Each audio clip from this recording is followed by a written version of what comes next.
শুনিছানে বোৱাৰী আজি ঘৰটো চাফা কৰিলা নে আলহী আহিব নহয়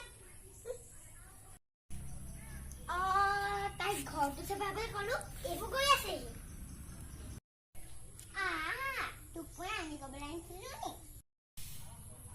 তোৰ ঠাণ্ডা কৰি হোৱাই নাই নে ল'ৰাটোৱে মোৰ ভাল চুপাৰে গলি আৰু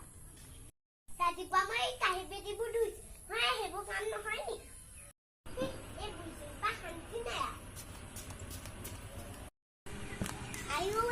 মুখখন চাচোন লাওপাত কচু বাৰী গৰু সোমালে খেদিব পৰা নাই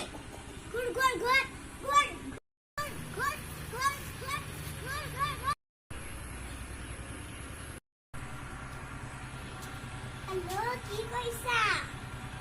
এইজনীনো কাৰ লগত ইমান কথা পাতি কাণৰ পৰা ফোনটো নুগুচে আৰু আজিয়ে মোৰ ল'ৰাটোলৈ ফোন কৰি তোৰ কথা চব লগাওঁ ৰ ময়ো নাথাকো ইয়াত মা ঘৰত যামগে